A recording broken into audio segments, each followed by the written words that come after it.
Hello दोस्तों, पेट का cancer यानी स्टमक कैंसर काफ़ी कॉमन कैंसर है और काफ़ी डेंजरस भी। अक्सर ये डिटेक्ट काफ़ी लेट हो पाता है और जब तक डिटेक्ट हो पाता है काफ़ी लोगों को बचा पाना बहुत मुश्किल हो जाता है। आज हम बात करेंगे कुछ इंपॉर्टेंट टिप्स के बारे में जो इस तरह के डेंजरस कैंसर से आपको बचाने में कुछ हद तक आपकी मदद करेंगे। आज का टॉपिक है tips to prevent stomach cancer.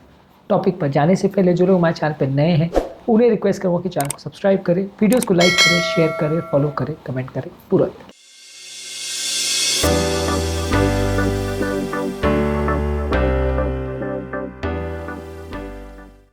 आज का टॉपिक हर उस व्यक्ति के लिए इंपॉर्टेंट है जो कैंसर या हर तरह के कैंसर से अपने आप को बचाना चाहता है, अपने परिवार वालों को बचाना चाहता है।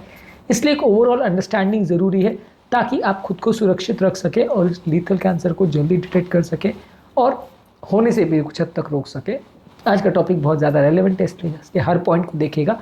चलिए शुरू करते हैं ये इंपॉर्टेंट वीडियो। सबसे पहला ज़रूरी है हेल्दी डाइट लीजिए। फल, सब्जियां, होल ग्रेन्स और फैट फ्री यानी लीन प्रोटीन्स को अगर आप ज़्यादा मात्रा में लेते हैं तो ये आपको काफ़ी हद तक ट्यूमर्स कैंसर से बचाता है। फलों और सब्जियों में मौजूद एंटीऑक्सीडेंट जो तत्व होते हैं वो आपको बहुत सारे तरह के कैंसर से बचाते हैं क्योंकि ये एंटीऑक्सीडेंट्स बॉडी में मौजूद फ्री रेडिकल्स को कम करते हैं। ये फ्री रेडिकल्स बेसिकली कुछ चार्ज सेल्स होते हैं जो अलग अलग तरह से आपकी बॉडी को अफेक्ट करते हैं जिससे कि ट्यूमर कैंसर होने का चांस बढ़ जाता है। ये सेल्स अगर बॉडी में बहुत एक्सेस मात्रा में होते हैं तो ये बॉडी को नुकसान करते हैं। थोड़ी सी मात्रा में जब ये होते हैं तो बॉडी को प्रोटेक्ट करते हैं, ज़्यादा मात्रा में होते हैं तो नुकसान पहुंचाते हैं। फलों सब्जियों में मौजूद एंटीऑक्सीडेंट्स इनसे हमारी रक्षा करते हैं, इसलिए फल और सब्जियों को ज़्यादा मात्रा में आपको लेना चाहिए। इसी तरह से होल ग्रेन्स जैसे ओट्स, बार्ली, क्विनोआ, ये सारी जो चीज़ें हैं ये आपके लिए काफ़ी हेल्दी है। और फैट फ्री प्रोटीन जैसे खासकर वेजिटेरियन सोर्सेस ऑफ प्रोटीन, दालें हैं, अंकुरित चीज़ें हैं, चने हैं, सोयाबीन है, ये सारी चीज़ें काफ़ी हेल्दी है। इसके अलावा फ़िश है, पनीर है, दूध के बने हुए प्रोडक्ट्स हैं, ये सारी चीज़ें कंपेरेटिवली आपको ज़्यादातर तरह के कैंसर से बचाती है और ये ओवरऑल हेल्दी फूड स्टफ्स में आती है। इसके अलावा आपको अवॉइड करना चाहिए प्रोसेस फूड्स को, यानी वो खाद्य पदार्थ जिनको प्रोसेस करके बनाया जाता है जिसमें अलग अलग तरह के प्रिजर्वेटिव्स, नमक या अलग अलग तरह के केमिकल्स डाले जाते हैं। ये सारे हाई केमिकल्स वाले फूड या हाई नमक और नाइट्रेट्स वाले फूड प्रोडक्ट जो है वो कैंसर का रिस्क को बढ़ाते हैं, स्टमक कैंसर के रिस्क को बढ़ाते हैं, इसलिए इनको अवॉइड करना चाहिए। इसी तरह से रेड मीट को ज़्यादा मात्रा में खाने से स्टमक कैंसर का चांस बढ़ता है, इसलिए इसे अवॉइड करना चाहिए। इसी तरह से कोई भी प्रोसेस्ड मीट्स जैसे बेकन, सॉसेज, डेली मीट्स ये भी कैंसर का रिस्क बढ़ाते हैं, इसलिए इनको भी अवॉइड करना चाहिए। इसके बदले पोल्ट्री, फिश या कोई प्लांट बेस्ड अगर प्रोटीन का सोर्स लेंगे तो ज़्यादा अच्छा है। इसी तरह से आपको स्मोकिंग को अवॉइड करना चाहिए। बहुत ज़्यादा स्मोकिंग यदि आप करते हैं तो ये भी पेट के कैंसर के लिए एक इंपॉर्टेंट रिस्क फैक्टर है, इसलिए इसे भी अवॉइड करना चाहिए। अल्कोहल भी एक इंपॉर्टेंट रिस्क फैक्टर है पेट के कैंसर के लिए, इसलिए आपको अल्कोहल भी अवॉइड करना चाहिए। अल्कोहल के अक्सर लोग को ये लगता है कि ये सिर्फ लिवर कैंसर के रिस्क फैक्टर है, पर ऐसा नहीं है। पेट का कैंसर भी होने का चांस इससे रहता है, इसलिए इससे आपको बचना चाहिए।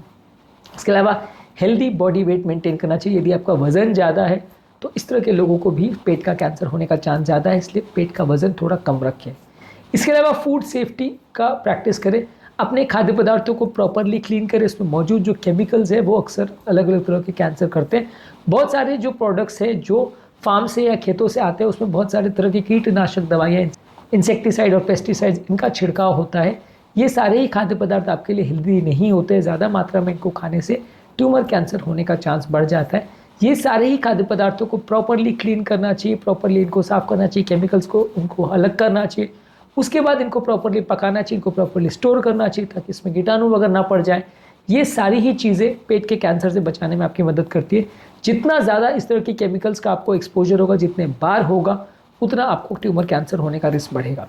आज के दौर में जहाँ बहुत सारे तरह के फूड अडल्ट्रेंट्स या पोल्यूटेंट्स मौजूद हैं, अपने आप को कैंसर से बचा पाना एक बहुत मुश्किल इशू होता है। इसलिए आपको कोशिश ये करनी चाहिए कि जहाँ तक पॉसिबल हो ऑर्गेनिक चीज़ें बनाएं या अपने घर पर चीज़ों को उगाएं। अगर पॉसिबल है, आपके घर में एरिया वगैरह है अवेलेबल, तो उनको उगाएं ताकि उसमें पेस्टिसाइड्स और इंसेक्टिसाइड जैसे हार्मफुल केमिकल्स का उतना ज़्यादा यूजेज ना हो। और बाकी हार्मफुल केमिकल जो उनको पकाने के लिए, बनाने के लिए या उनको बेचने के लिए यूज़ किए जाते हैं वो सारी चीज़ों का प्रयोग ना हो। इसके अलावा पेट को हेलिकोबैक्टर पाइलोरी के इन्फेक्शन से बचाना चाहिए। ये बेसिकली एक इन्फेक्शन है जो पेट में कीटाणु मौजूद रहता है। ये पेट में एसिडिटी कंटेंट को बढ़ाता है और स्टमक का कैंसर होने में एक इंपॉर्टेंट रिस्क फैक्टर है। यदि ये बैक्टीरिया पेट में है, जो कि कई बार एंडोस्कोपी में पता चलता है, तो इसको इलाज करने से कैंसर का रिस्क कुछ हद तक कम होता है। इसके अलावा आपको ज़रूरी है कि रेगुलरली इसके लिए स्क्रीनिंग करते रहें। जब कभी भी आपको जलन या इस तरह का प्रॉब्लम अगर हो रहा है तो एंडोस्कोपी वगैरह करके अपनी जांच करा सकते हैं, डॉक्टर को रेगुलर बेस पे दिखा सकते हैं। हालांकि इस तरह के कैंसर को डिटेक्ट कर पाना अक्सर बहुत मुश्किल होता है, लेकिन फिर भी अगर पॉसिबल हो और अपने डॉक्टर को रेगुलरली दिखाते रहे तो काफ़ी चांसेस है कि ये कैंसर या इस तरह की डेंजरस चीज़ें जल्दी पिकअप हो सकती हैं। लेकिन फिर भी बहुत सारे केसेस जो रेगुलरली डॉक्टर को दिखाते भी रहते हैं, वहाँ पे भी मिस होने का चांस तो डेफिनेटली रहता है। हाँ, लेकिन अगर कोई व्यक्ति ऐसा है जो ज़िंदगी भर कभी डॉक्टर के पास नहीं गया, कभी कोई जांच नहीं कराए, उसमें इस तरह के डेंजरस कैंसर्स के मिस होने का चांस कंपैरेटिवली ज़्यादा रहेगा इन कंपैरिजन टू वो व्यक्ति जो रेगुलरली डॉक्टर्स के टच में रहता है और अपना चेकअप करवाता रहता है, तो एटलीस्ट कुछ हद तक डेंजरस बीमारियों से अपने आप को बचा सकता है। इसके अलावा आपको कार्सिनोजेनिक केमिकल्स या सब्सटेंसेस से बचना चाहिए।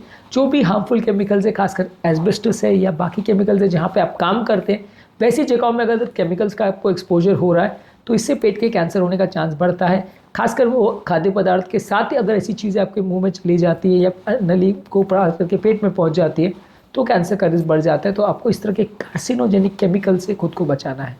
इसके अलावा एसिड रिफ्लक्स अगर बहुत ज़्यादा हो रहा है, यानी कंटिन्यूस अगर किसी व्यक्ति को एसिडिटी और वो बार बार खट्टी डकारें अगर उसको आ रही है, तो वैसे व्यक्तियों को भी थोड़ा एसिड रिफ्लक्स होने का चांस ज़्यादा होता है। एसिड रिफ्लक्स को कम करने के टिप्स पर और उसको कौन कौन सी लाइफस्टाइल चेंजेस से आप कम कर सकते हैं उस पर ऑलरेडी हमने सेपरेट वीडियोज़ किए, जो कि आप हमारे चैनल पर देख सकते हैं।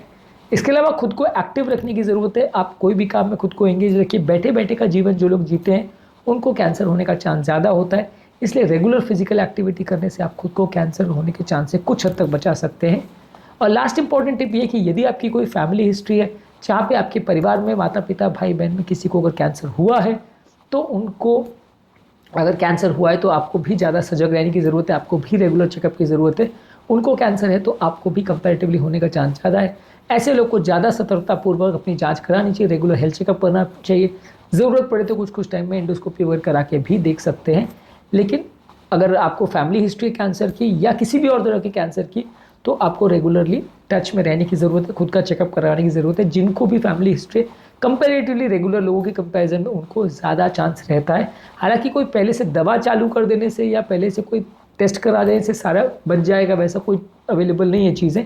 लेकिन हाँ, आप ज़्यादा सजग रहेंगे और रेगुलर जाँच कराते रहेंगे, हर सिम्टम्स के बारे में अवेयर रहेंगे, तो चांसेस ये है कि आप अपने आप को बचा सकोगे। और लास्ट और मोस्ट इम्पॉर्टेंट टिप ये है कि आप पढ़ें उसके बारे में, जानें उसके बारे में, समझें उस बारे में। किसी भी बीमारी के रिस्क फैक्टर्स और उसके सारे इश्यूज़ को आप समझते हैं, जानते हैं, पहचानते हैं, तो आपको खुद को बचाना ज़्यादा ईजी हो जाता है। जो व्यक्ति ना बीमारी को समझता है, ना उसके बारे में कुछ जानता है, ना पहचानने की कोशिश करता है, उसको बीमारी बढ़ने का या प्रॉब्लम्स होने का चांस ज़्यादा रहता है। इसलिए बीमारी को समझिए और उसके बारे में फैमिली मेम्बर्स, फ्रेंड्स और रिलेटिव्स को भी समझाइए, ताकि ओवरऑल एक अवेयरनेस डेवलप हो पाए और इस तरह की डेंजरस बीमारियों से आप खुद को बचा सकें। उम्मीद करूँगा कि आज के टॉपिक में कुछ नई बातें जानने को मिली होगी। अलग अलग तरह कैंसर्स के क्या रिस्क फैक्टर्स है, क्या सिम्टम्स है, क्या साइंस है और कैसे उनसे बच सकते हैं, कैसे उनको ट्रीट कर सकते हैं, ये सारे हमने सेपरेट वीडियोस में डील किया है। ये सब हमारे कैंसर के प्लेलिस्ट में आप चेकआउट कर सकते हैं। उम्मीद करूँगा कि आज के टॉपिक में कुछ नई बातें जानने को मिली होगी। जो लोग हमारे चैनल पर नए हैं उन्हें रिक्वेस्ट करूँगा कि चैनल को सब्सक्राइब करें, वीडियोज़ को लाइक करें, शेयर करें, फॉलो करें, कमेंट करें, पूरा देखें।